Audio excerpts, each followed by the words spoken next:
Mei 2020 akan segera kita mulai. Itu kita semua patut berdiri.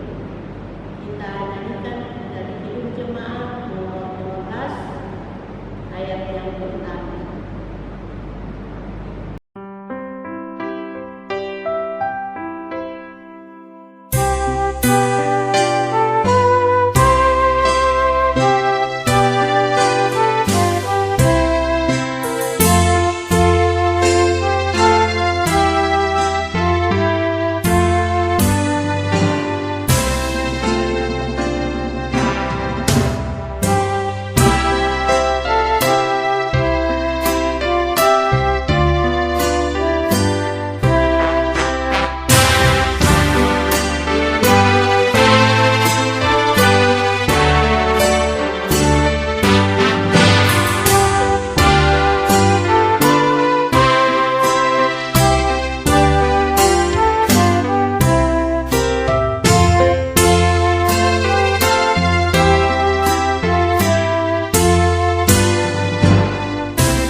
Saudara-saudari sekalian, bersorak-soraklah bagi Tuhan, hai seluruh bumi. Beribadahlah kepada Tuhan dengan sukacita.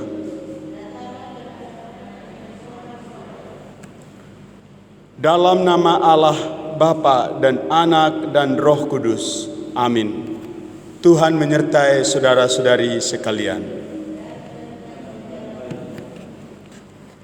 Bapak Ibu, saudara-saudara yang dikasihi oleh Tuhan, nats pembimbing pada kebaktian kita saat ini terbaca di dalam 1 Korintus pasal 11 ayat 23a. Nats pembimbing 1 Korintus pasal 11 ayat 23a yang menyatakan, sebab apa yang telah kuteruskan kepadamu telah aku terima dari Tuhan, yaitu bahwa Tuhan Yesus pada malam waktu ia diserahkan mengambil roti. Kita menyambut nats pembimbing dengan menyanyikan bersama Kidung Jemaat nomor 14 ayat yang pertama.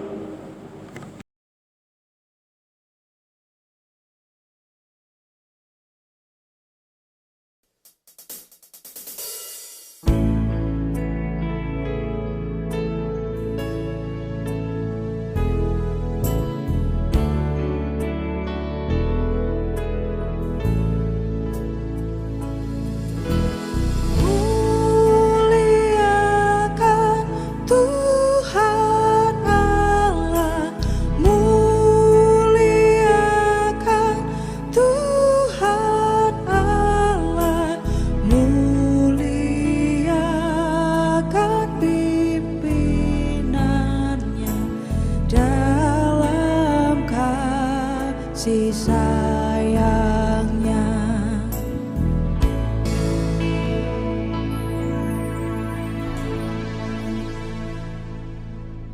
Marilah bersama-sama kita mendengarkan hukum kasih sebagaimana tertulis dalam Injil Matius pasal 22 ayat 37 hingga ayat yang ke-40.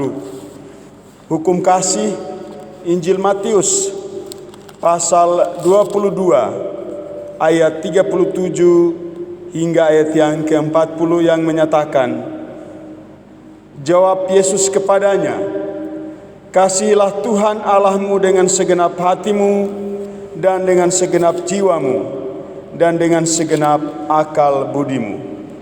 Itulah hukum yang terutama dan yang pertama. Dan hukum yang kedua yang sama dengan itu ialah, kasihilah sesamamu manusia seperti dirimu sendiri. Pada kedua hukum inilah tergantung seluruh hukum Taurat dan kitab para nabi. Saudara-saudari sekalian, marilah kita masuk dalam pengakuan dosa. Jika kita mengatakan bahwa kita tidak berdosa, maka kita menipu diri kita sendiri, dan kebenaran itu tidak ada pada kita. Oleh karena itu, marilah kita mengakui dosa di hadapan Tuhan. Mari kita berdoa. Bapa di sorga, ketika kami ada di sini, itu bukan karena kuat dan hebatnya kami, tapi sesungguhnya karena keberdosaan, dan Kau layakkan kami untuk menikmati pengampunan itu. Dalam segala keberdosaan itu kami datang mengaku dan memohon pengampunan. Kiranya semua yang kami lakukan itu tidak menghalangi cinta dan kasih-Mu dalam kehidupan kami ke depan. Di dalam nama Yesus kami berdoa. Amin. Kita menyanyikan bersama Kidung Jemaat nomor 26 ayat yang pertama.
Saudara-saudari sekalian, mari sama-sama kita mendengarkan berita anugerah dalam Injil Yohanes pasal 3 ayat yang ke-16.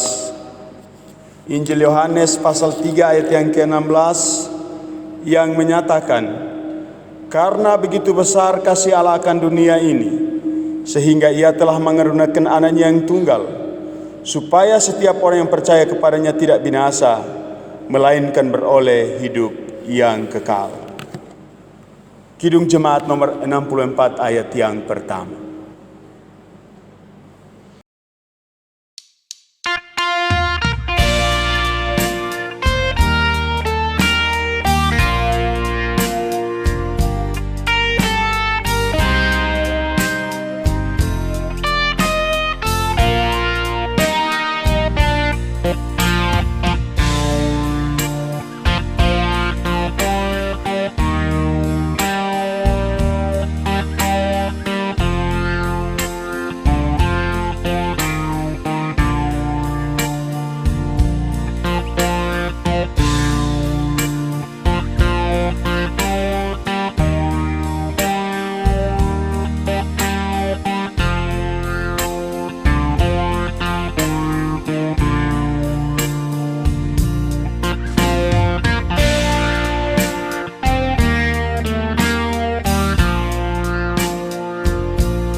Saudara-saudara sekalian, kita berdoa sebelum membaca firman Tuhan.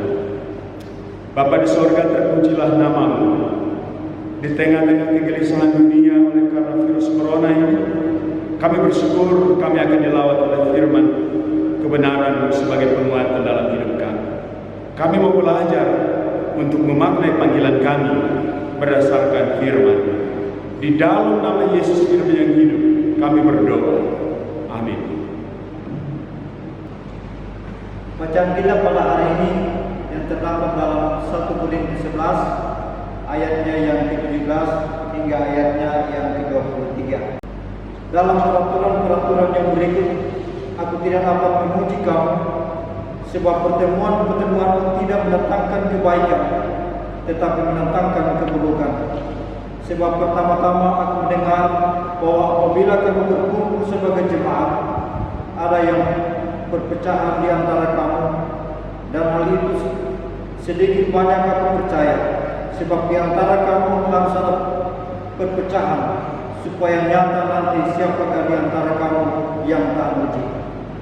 Apabila kamu berkumpul, kamu bukanlah berkumpul untuk makan perjamuan Tuhan, sebab pada perjamuan itu tiap-tiap orang memakan dahulu makanannya sendiri, sehingga yang seorang lapar dan yang lain mabuk. Apakah kamu tidak mempunyai rumah sendiri untuk makan dan minum? Atau maukah kamu menghina dan menghinakan jemaat Allah dan memalukan orang-orang yang tidak mempunyai apa-apa? Apakah yang katakan kepada kamu, memuji kamu? Dalam hal ini aku tidak memuji, sebab apa yang telah kuteruskan kepadamu telah aku terima dari Tuhan.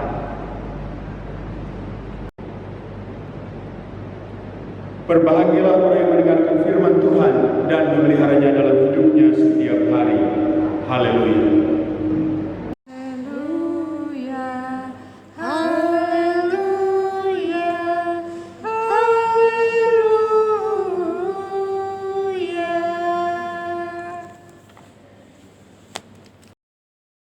Bapak Ibu, saudara-saudara yang dikasihi oleh Tuhan, Shalom, selamat hari Minggu, salam sejahtera untuk kita sekalian. Di tengah-tengah situasi dunia saat ini yang begitu luar biasa, kegelisahan, kekhawatiran ada di mana-mana, kita bersyukur bahwa kita ada di sini untuk belajar tentang kebenaran firman Tuhan.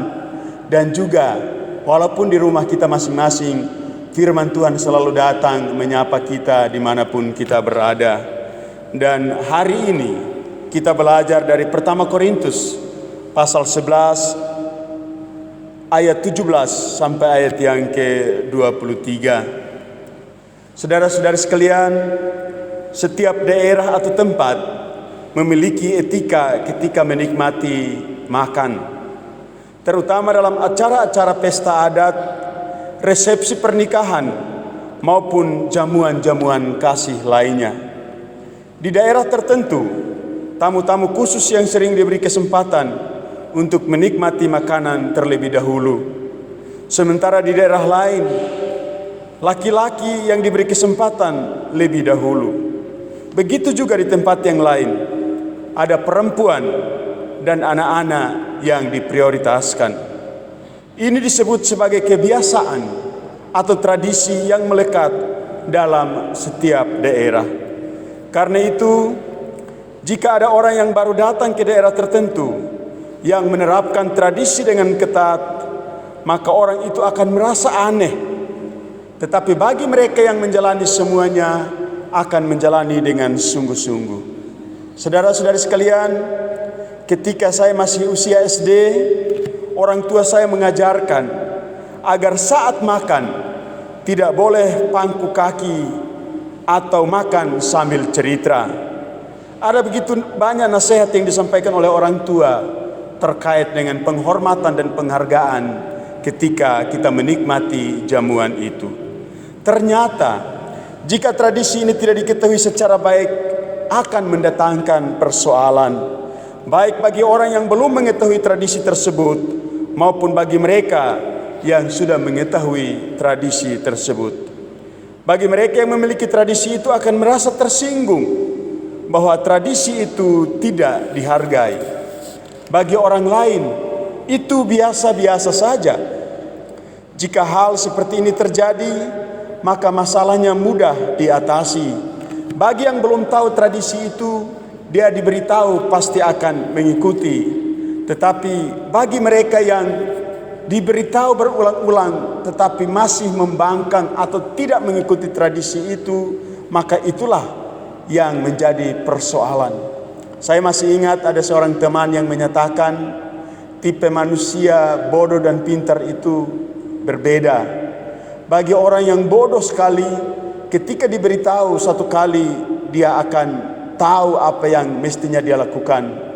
Tetapi bagi orang yang pintar, dia akan mampu melakukan sesuatu yang dia sudah pelajari. Yang sering menjadi persoalan adalah yang setengah bodoh dan yang setengah pintar. Yang setengah pintar diberitahu nanti sok pintar. Yang setengah bodoh harus diberitahu berulang-ulang baru bisa mengetahui segala sesuatu. Dan inilah kondisi yang sering kita hadapi dalam dinamika kehidupan kita. Saudara-saudari, kondisi inilah yang menjadi catatan penting dan menarik dalam bacaan pertama Korintus pasal 11 ayat 17 sampai ayat 23. Dalam beberapa ayat ini muncul persoalan dalam perjamuan makan. Persoalan itu dipicu oleh sikap orang-orang kaya yang egois dan serakah. Mereka menghabiskan seluruh makanan yang mereka bawa tanpa mengingat saudara-saudara seiman mereka yang miskin dan lapar setelah seharian bekerja. Orang-orang kaya datang lebih dahulu ke tempat pertemuan, sementara orang-orang miskin yang adalah para budak datang terlambat karena harus menyelesaikan setiap pekerjaan yang dibebankan para tuan kepada mereka.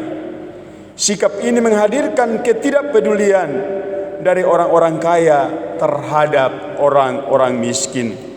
Dari sinilah kemudian Paulus secara tegas tidak memberi apresiasi atau tidak memberi pujian terhadap pertemuan jemaat di Korintus. Sebab dalam perjamuan makan tidak melibatkan semua jemaat. Ini dapat kita lihat pada ayat 17 dan ayat yang ke-18. Jadi yang menjadi penekanan di sini adalah rasa keadilan. Bagaimana sebuah jamuan gerejawi tidak menghadirkan sukacita? Kondisi ini pun yang kemudian mengejutkan kita bahwa Paulus menghendaki adanya perpecahan. Padahal secara prinsip Paulus tidak menghendaki perpecahan. Kita melihat bahwa dalam tulisan-tulisan Paulus selalu mengajarkan agar jemaat menjaga keutuhan, menjaga persekutuan. Tetapi dalam ayat 18 di dalam bacaan kita melihat bahwa Paulus justru menghendaki perpecahan. Mengapa ini menjadi penting? Harus kita perhatikan. Sikap Paulus ini memang perlu dilihat dari sudut pandang nasihat Paulus dalam melihat realitas yang terjadi pada saat itu. Paulus menghendaki agar ada keseimbangan di dalam persekutuan jemaat. Dalam hal ini Paulus mau bilang, untuk apa mempertahankan persekutuan jemaat jika yang kaya tidak berbagi dengan yang miskin? Paulus secara konkret menyampaikan itu dalam ayat ke-20 sampai 23a. Paulus menyebut dengan sangat keras bahwa apa yang dilakukan oleh jemaat dalam perjamuan tidak memuliakan nama Tuhan. Semestinya Paulus menghendaki agar dalam perjamuan itu mereka mengingat apa yang telah dilakukan oleh Yesus kepada murid-muridnya, yakni mengucap syukur dan berbagi serta menikmati bersama-sama. Saudara-saudari, dan inilah yang kemudian melatar belakangi formulasi perjamuan kudus yang sering kita gunakan dalam ibadah perjamuan kudus. Terdapat dua gagasan penting di sini, yaitu makan dan minum merupakan kebutuhan mendasar, tetapi bukan serakah, melainkan mengingat yang lain. Ketika makan, kita merayakan persekutuan yang saling berbagi. Saudara-saudari sekalian, beberapa waktu lalu salah satu gereja di Sumba membuat sebuah gerakan sisihkan nasi satu piring saat makan. Nasi yang diambil saat makan itu kemudian dibagikan kepada sesama yang terkena dampak virus corona. Ini adalah sebuah gerakan moral, sebuah tindakan nyata. Bagaimana ketika makan mengingat sesama yang tidak beruntung menikmati makanan pada saat jam makan. Dan ini pula yang disampaikan dalam doa Bapa kami. Berikanlah kami pada hari ini makanan yang secukupnya. Kecukupan itu kemudian dijadikan sebagai dasar dalam berbagi dalam perjamuan kasih. Jadi ketika kita merasa cukup, maka kita akan mengingat yang lain yang belum merasakan kecukupan dalam makan itu. Disinilah inti dari nasihat Paulus agar umat di Korintus tidak serakah dalam menikmati perjamuan kasih. Saudara-saudara sekalian, saat ini kita sementara bergumul bersama oleh karena virus corona yang begitu luar biasa. Beberapa waktu lalu GKSS Shalom dalam segala kondisi melalui jemaat mewujudkan sikap peduli yang luar biasa. Kita semua menerima bingkisan kasih sebagai perekat persekutuan jemaat. Bagi saya, ini bukan soal jumlah, tetapi ada pesan bahwa kita adalah saudara dalam persekutuan jemaat ini. Kita saling peduli dan saling menguatkan. Dalam kondisi saat ini, mari kita hindari diskusi dan polemik. Kita fokus pada bagaimana kita saling menguatkan satu terhadap yang lain. Bukan saatnya untuk perang ayat-ayat Alkitab, tapi ini kesempatan untuk mewujudkan pesan ayat dalam tindakan nyata. Di luar sana banyak warga gereja yang menjadi korban PHK, dan banyak orang yang tidak bisa mengojek dan Grab lagi karena dampak corona ini. Apakah kita akan melihat mereka dan memberikan mereka ayat? Saya pikir ayat Alkitab penting, tapi akan jauh lebih dahsyat ketika ayat itu diikuti dengan tindakan sebagaimana oleh sahabat-sahabat di gereja Kristen Sumba memberi nasi sepiring, dan juga GKSS Jemaat Shalom memberikan bingkisan.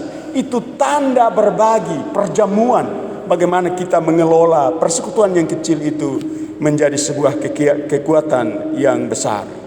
Tugas kita adalah memberi penguatan dan solusi, bukan diskusi yang berkepanjangan. Mari kita melakukan hal-hal kecil sebagai wujud kepedulian kita satu terhadap yang lain. Dengan melakukan hal-hal itu, kita sementara mewujudkan budaya gotong royong menghadapi virus corona yang begitu luar biasa.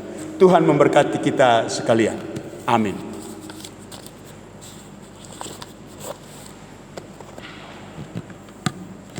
Kita mengaminkan firman Tuhan dengan menyanyikan bersama Kidung Jemaat nomor 50A ayat 1 dan ayat yang ke-6.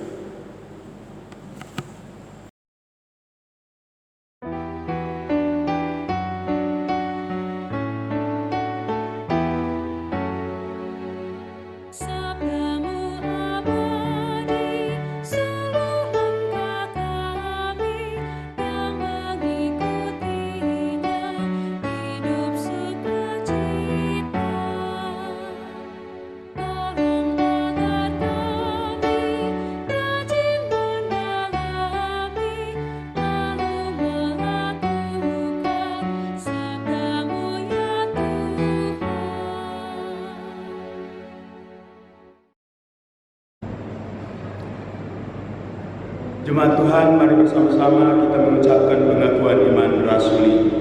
Aku percaya kepada Allah, Bapa yang Maha Kuasa, Khalik langit dan bumi, dan kepada Yesus Kristus, Anaknya yang tunggal Tuhan kita, yang dikandung daripada Roh Kudus, lahir dari anak darah Maria, yang menderita sengsara di bawah pemerintahan Pontius Pilatus, disalibkan, mati dan dikuburkan, turun ke dalam kerajaan maut. Pada hari yang ketiga, bangkit pula dari antara orang mati, naik ke sorga, duduk di sebelah kanan Allah, Bapa yang Maha Kuasa. Dan dari sana Dia akan datang untuk menghakimi orang yang hidup dan yang mati. Aku percaya kepada Roh Kudus, gereja yang kudus dan am, persekutuan orang kudus, pengampunan dosa, kebangkitan orang mati dan hidup yang kekal. Kita menyambut pengakuan ini dengan menyanyikan bersama Kidung Jemaat 280 ayat 1, 2, dan 3.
sekalian, mari kita berdoa. Bapa di sorga, kami mengucap syukur kepadamu. Engkau boleh menyertai dan menuntun kami dalam seluruh perjalanan karya dan pelayanan kami. Walaupun sebagian besar karya dan pelayanan kami lakukan dari rumah, tetapi penyertaan dan cinta-Mu memampukan kami melewati hari-hari yang begitu luar biasa yang kami alami saat ini, sehingga kami pun pada saat ini beribadah dan bersyukur kepadamu. Kami percaya semua yang kami lakukan ini atas izin dan kehendak Tuhan. Dan kiranya ya Bapa, apa yang kami lakukan ini berkenan kepadamu. Pada kesempatan ibadah saat ini, kami mengucap syukur oleh karena melalui pemberitaan firman Tuhan, kami dinasihati untuk menjaga tata krama, menjaga etika, menjaga perilaku dalam perjamuan-perjamuan kami. Melalui cara-cara yang sederhana dalam menghargai perjamuan itu, kami menunjukkan sikap kami sebagai murid-murid yang ditebus oleh Tuhan dan hidup dalam keteraturan. Bapa di sorga, kiranya pemberitaan dan pewartaan firman Tuhan saat ini memampukan kami untuk membaharui hidup kami, teristimewa dalam menata kehidupan kami, perilaku kami, dan seluruh keberadaan kami di tengah-tengah masyarakat dan di dunia ini. Terima kasih Bapa. Kami juga mengucap syukur oleh karena dalam satu pekan ini umat-Mu boleh melakukan berbagai kegiatan-kegiatan yang sebagian besar dilakukan di rumah. Apapun yang mereka lakukan, Allah berkenan memberkati, sehingga melalui karya-karya itu mendatangkan damai, sukacita, dan kebahagiaan dalam setiap keluarga. Bersama dengan umat-Mu, kami berdoa dan bersyukur oleh karena Engkau memberikan penambahan usia bagi umat-Mu dalam seluruh karya dan hidup mereka. Kiranya penambahan usia yang dialami oleh umat-Mu menginspirasi mereka dalam kelanjutan karya dan pelayanan mereka ke depan. Kami juga mengucap syukur oleh karena umat-Mu merasakan berbagai keberhasilan, merasakan berbagai kebahagiaan, merasakan berbagai suasana sukacita dalam hidup mereka. Semuanya kami persembahkan kepada Tuhan. Kami juga mengucap syukur di tengah-tengah suasana dunia yang begitu menggelisahkan. Keyakinan kami, pengharapan kami seutuhnya masih terpelihara dan utuh kepadamu ya Bapa. Karena itu Bapa, kami mohon kepadamu, suasana penghayatan yang kami alami ini kiranya terus menguatkan kami, memberikan pengharapan kepada kami bahwa badai ini akan berlalu dan suasana pemulihan akan datang. Karena Tuhan tidak pernah memberikan pengujian dan juga tidak pernah memberikan berbagai hal melebihi kekuatan dan semangat kami. Terima kasih Bapa. Kami percaya akan tiba datang waktu Tuhan memberikan kehidupan pemulihan bagi dunia, bagi Indonesia, bagi kehidupan kami sekalian. Terima kasih Bapa. Kami juga berdoa buat pelayanan gereja-Mu, GKSS Jemaat Shalom, dalam segala upaya untuk mendekatkan pelayanan bagi jemaat, dalam berbagai upaya untuk berbagi dalam segala keberadaannya. Engkau berkati Bapak Pendeta, Engkau berkati para penatua dan diaken, Engkau berkati para pengurus OIG dimanapun mereka berada. Ada kerinduan untuk berjumpa, saling menyapa dan saling berjabatan tangan. Tetapi kondisi ini tidak memungkinkan semua itu terjadi. Walau demikian, dalam doa, dalam pengharapan, dalam persaudaraan, kami terus berdoa memohon kepadamu. Kiranya persekutuan jemaat ini terus terpelihara dan memberikan inspirasi bagi orang lain dalam menghayati perjalanan pelayanan ini. Kami juga berdoa buat GKSS di Klasis, juga di Sinode. Kau berkati para penata pelayanan. Kiranya Allah terus menyertai dan memampukan mereka. Kami berdoa buat gereja-gereja di seluruh dunia yang menghadapi pergumulan yang sama. Allah menguatkan para pemimpin gereja kami.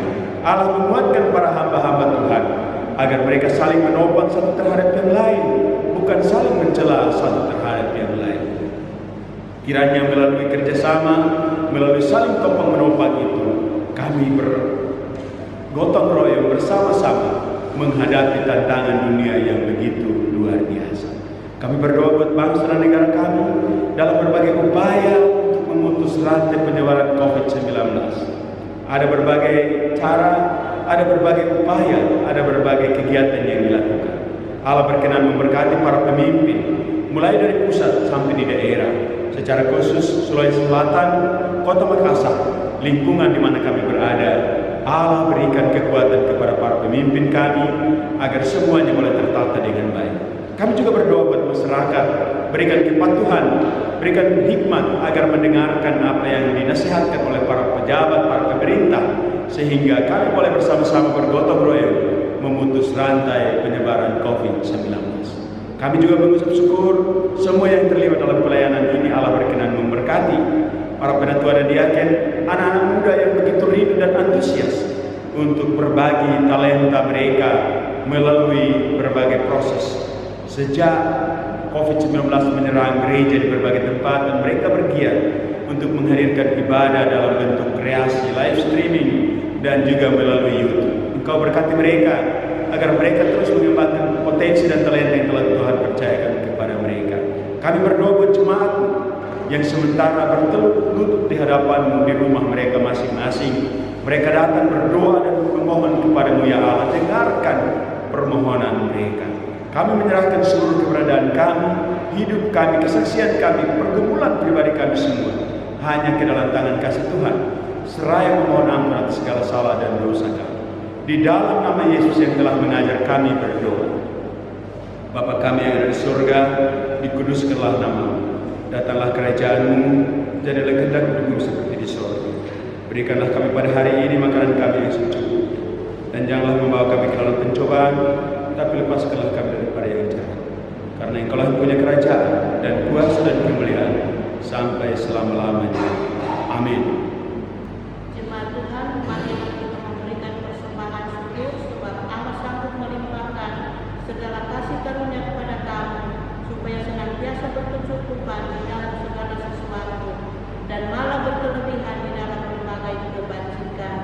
Sambil persembahan dijalankan, kita menyanyi dari Kidung Jemaat 363 ayat yang pertama.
Mari kita doakan persembahan kita. Kita berdoa.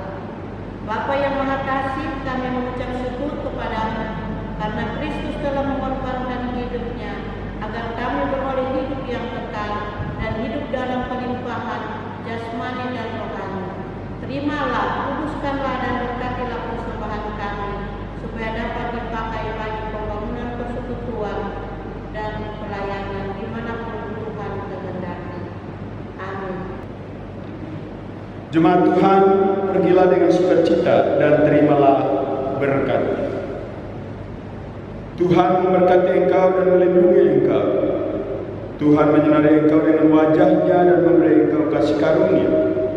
Tuhan menghadapkan wajah-Nya kepadamu dan memberi engkau damai sejahtera. Amin.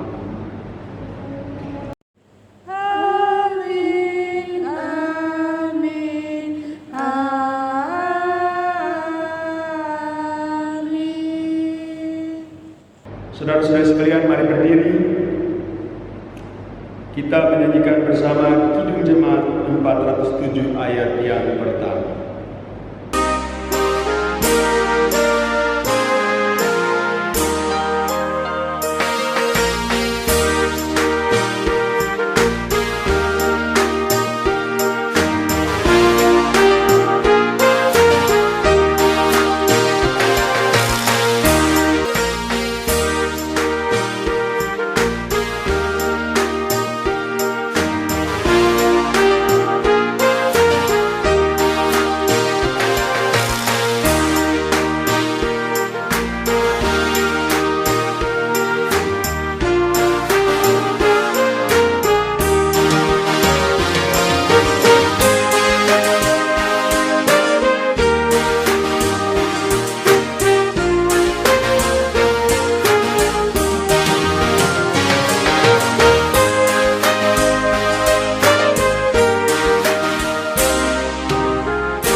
Demikian ibadah kita hari ini, Minggu 17 Mei 2020. Kami atas nama Majelis Jemaat Shalom mengucapkan terima kasih kepada Bapak Pendeta Henrikus Nayub MTH yang sudah melayani kita pada ibadah ini.